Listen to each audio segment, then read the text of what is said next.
Alright, now I got another one. Tell you what, this makes 6 deer I've killed in my last 7 hunts. Last time I climbed a tree, it broke that streak I had going, and I didn't see anything. But coming here this morning and did it one more time. I was set up this morning, coming here in a branch, and I'd hunted in here before, and I already had a tree drilled in here, and I was running a little bit late, getting in here a little later than I wanted to, and when I was easing up through this branch with my flashlight, I got about 15 yards from the tree that I already had drilled, and there was another water oak there, and I could tell that it was the one that they were hitting on right now. And I debated there for just a second about climbing that tree, but I would have had to drill it, and me already running late, I really hated to spend that extra time, even though it probably wouldn't have took me another, probably, you know, maybe 15 more minutes to go up a different tree. I was already, by the time I got up and set up, I was going to be able to see the chute, and I just didn't want to take a chance on having one come in there real early and me running it off. So I went up the tree there and got set up, and like I said, when I did, I could see the chute, barely, but I could. And I don't know, I sat there for a little while, and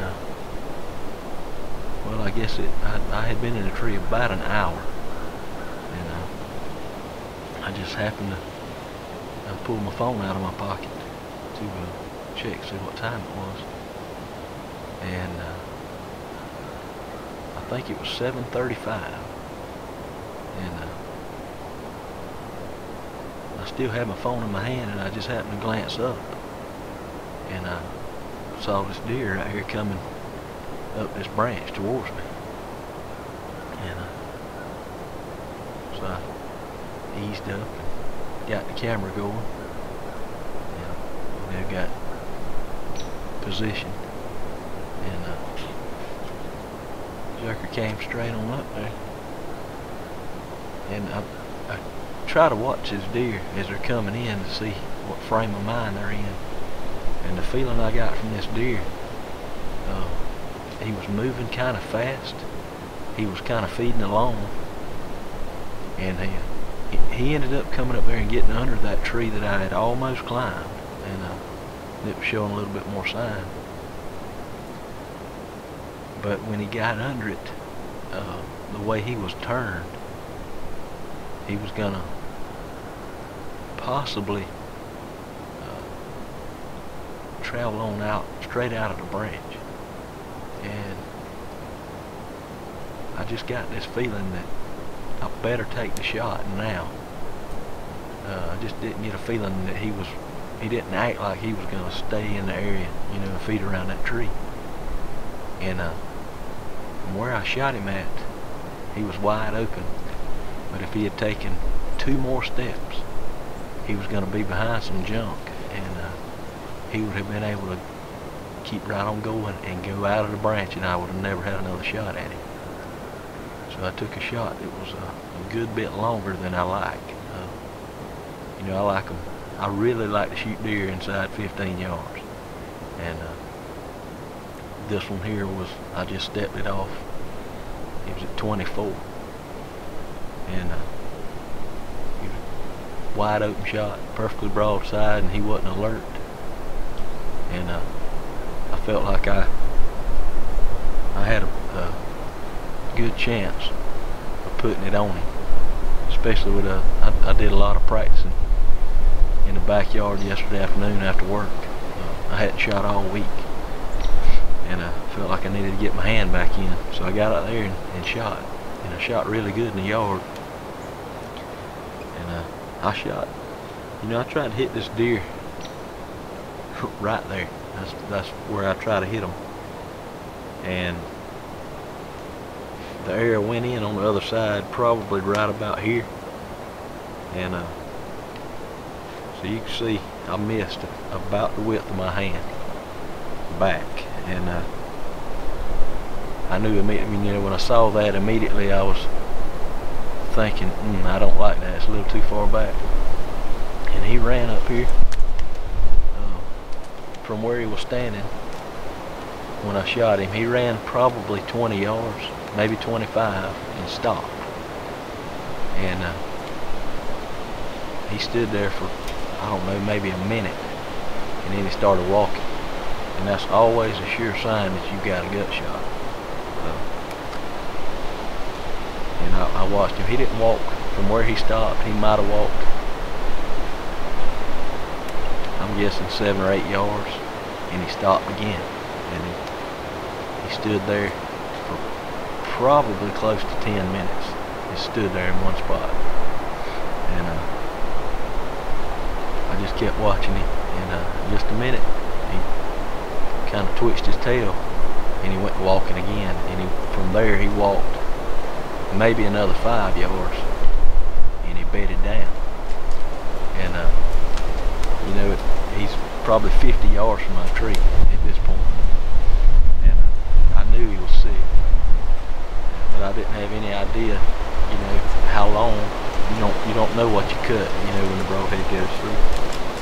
So I just sat there watching him, and I kind of made my mind up that, you know, as long as nothing spooked him, he would die right there, or really, really close to right where he was laying. And I had done made up my mind that I was willing to sit in a tree right there until I saw him die. And I sat there for, I guess, from the time he first bedded down, maybe another 20 minutes. And I saw his tail go to twitching. And he tried to get up out of the bed, but he didn't have the strength. And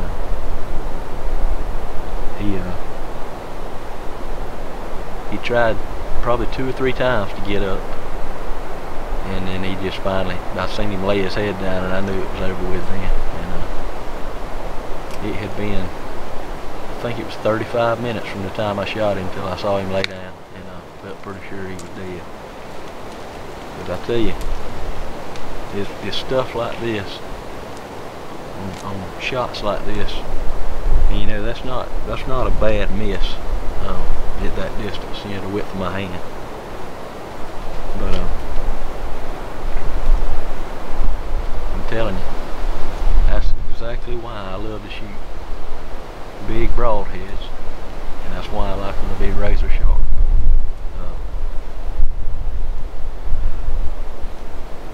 You know, the ideal thing is to make a perfect shot on one, and him be dead inside of 30 seconds, and no suffering whatsoever. And but that don't always happen, and when it don't, you still want to put the deer down as quickly as possible with as little suffering. And you know, something like this deer died, as they all do, pretty much die from blood loss when you're shooting them with a bow. The hemorrhage is what gets them. And the more stuff you cut going through there, the more they're going to bleed. And that goes right back to shooting something big. And as far as sharpness goes,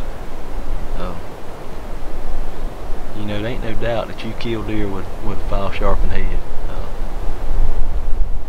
Shoot them through the lungs all day long. You can shoot them through the guts. If I'd sharpened that head right there with a file, I'd still have the deer. He'd be dead. But I don't know how much longer it may have took him to die. You know, when it's something that's razor sharp and it cuts cleanly, it doesn't cause platelets to be released nearly as bad as something with more of a burred edge on it like you would have with a file. And those platelets are what cause the blood to clot. And you know, on something like this where he come over here and bedded down, he really wasn't moving around. He could have clotted up pretty quick, and no doubt he would have died, but it may have took him longer to die. And like I said, I really believe in a big broad head, and I really believe in having it just as sharp as I can possibly get it. Well, I'm fixing to get this deer quartered up, put him in the sack, walk out of here with him, and I'm gonna check 3 or 4 places and see if I can't find something to climb on this afternoon. I'm tickled to death to get him. This makes number 7 for the season. It's a milestone for me. This is my bow kill number 125, and that was my goal at the beginning of this season, was to kill 7 and get to 125. And it's a big deal for me to get to it, actually achieve that goal, you know. It's pretty neat that out of the 7 that I've killed this year, that I've killed 6 of them on public land. That's a big deal to me. And this also makes my traditional kill number 77, and this is number 34 for the old Centaur right here. Tell you what, man, I'm really pleased with this bow right here. It's served me well since I've had it, and it shoots hard, and I shoot it pretty good. I tend to shoot it really well when I'm under pressure. And like I said, I'm tickled to death to get this joker. And I'm fixing to put him in the bag. We're gonna get out of hand and see if we can't get on up.